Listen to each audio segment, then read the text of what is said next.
Now, you'll probably remember when Boris Johnson talked about easing lockdown, it was all going to be about data, not dates. And specifically, actually, there were 4 tests that the government was going to look at to see whether we could ease lockdown on those dates that it had prescribed. So these tests, it's worth just going through them to see how we're doing. Are we doing better than expected, worse than expected? And the first of them is about vaccine deployment. Basically, are we getting vaccines in arms quick enough? And on this front, actually, things looking pretty promising. These bars here show you different age groups in England and how much they've been vaccinated. And what I'll do is I'll just show you the average. And over 90% of those aged over 70 in England have been vaccinated. When you look at the data on cases, we're starting to see some encouraging numbers on this. Have a look at this. This shows you the change in cases by age groups. And so what I've got here is under 70s and over 70s. And you probably can't really see that much difference here. And that's because this chart is one of those kind of charts with a regular axis that focuses mostly on the peak over there. But what I'm going to do is just convert this to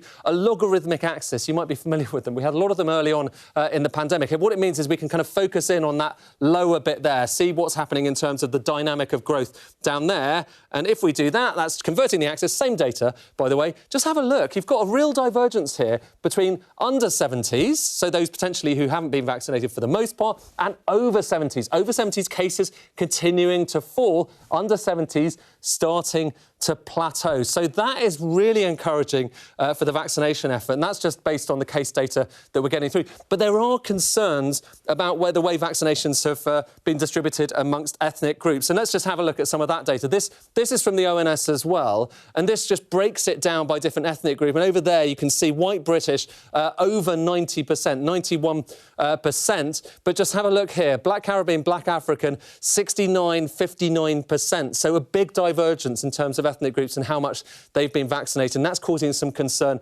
among the public health community. But broadly speaking, when you look at that first of those tests, are the vaccines being deployed, looks pretty encouraging, doesn't it? The second test is whether those vaccinations are reducing hospitalisations and deaths. And you saw that case chart I showed you a moment ago.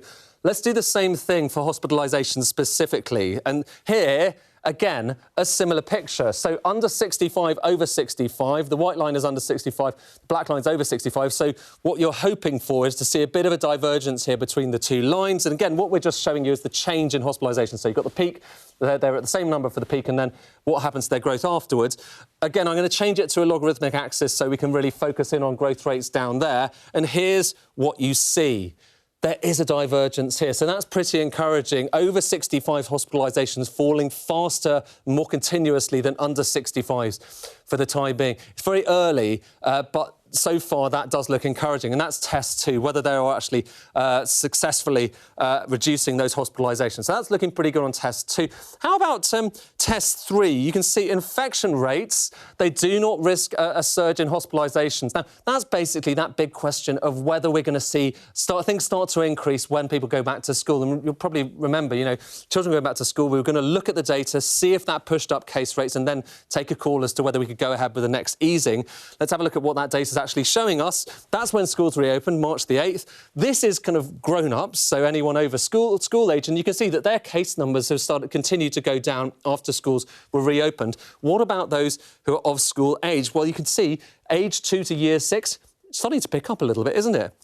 Age year 7 to 11 starting to pick up slightly more markedly. So some people will look at that and say, actually, that's a cause for real concern because those are starting to go up. But it is worth saying, first, the data's pretty early, and second, it's not all that clear. So look, 35 to 49, that's also going up as well. So is that really about school age or is that something else? And then year 12 to age 24, look at that line, that's still going down quite a bit as well. So probably too early to say, but it does look like case growth might be starting to reaccelerate, at least for some age groups. We'll have to keep an eye on those data in the next few weeks and indeed months. But that's the test 3, so things looking kind of okay-ish on that front. And then there's test 4.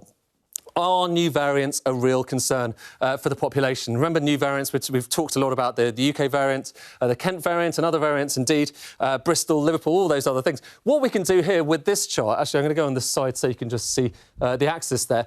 What you can see is all of those different variants. Now, don't worry that you might not be able to make out exactly which one is which. For instance, this one's the South African variant. Not many new cases on that one. But the long and the short of it is everything is totally dwarfed by, I'll add on B117, by this one. So much dwarfed, actually, that this chart isn't quite big enough. We're going to have to zoom out so we can see just how many cases there are of that variant. Now, basically, pretty much every case in the UK at the moment is this Kent variant, the UK variant. And the long and the short of it is that pretty much all of the other variants are really, really low at the moment. So that's pretty encouraging on that front. And it's worth just saying, given that there's been, broadly speaking, more encouraging than discouraging news on this, it's worth just casting your mind back to when we had that lockdown announcement. Remember, we had lots of charts that were telling us that things were going to be worse in the UK than in other countries. Well, have a look at this. This shows you COVID cases per million in different countries around Europe. And what we're going to do is compare the UK to other countries. So back at the time lockdown was eased, a lot of people were concerned about the fact the UK was pretty much the worst in Europe. Well, here's where we were there. Very high up. Then it's come down very sharply, such that we're now actually one of the lowest in Europe. What is worth doing is just comparing the UK's line there to, for instance, France. So France was relatively low around the kind of Christmas period, but now it's started to rise up. And I think a lot of the focus in the next few weeks, and indeed months, will be on what happens in the divergence of those two lines. So the UK really quite low at the moment, France starting to rise up. Also other countries, for instance, Sweden starting to rise up. There's always been a lot of focus on Sweden and what's going on with their numbers, given the different way that they focus with their lockdown. But Sweden's starting to rise as well. A lot of focus on that, but also on the fact that last time around, when we did have that lockdown announcement, there were many projections saying that, if we weren't careful, if we eased too quickly, we could start to see things like this. Now, this is from an imperial projection about what might happen to hospitalisations in the event of various different scenarios, depending on how early we ease lockdown and so on. And each of these different lines and the areas was going to show you what might happen to hospitalisations. So this particular one, and the peak might have seen hospitalisations of over 60,000 if things didn't work out as hoped. But what we can now do is actually take the new data that we have on hospitalisations, because a bit of time has passed, and superimpose it onto this chart and see how we're doing. And here is how we're doing. So look, those black lines there, can you see those black lines there, those black dots rather, are broadly speaking a little bit below even the kind of better case scenarios that we saw here. So this is pretty encouraging, and actually it kind of begs the question, the focus has always been on data, not dates. That was what Boris Johnson said. Well, here is some data suggesting we are, by some standards, doing even better than expected. So does that change the plan on lockdown at all, or do we just stick to those existing dates?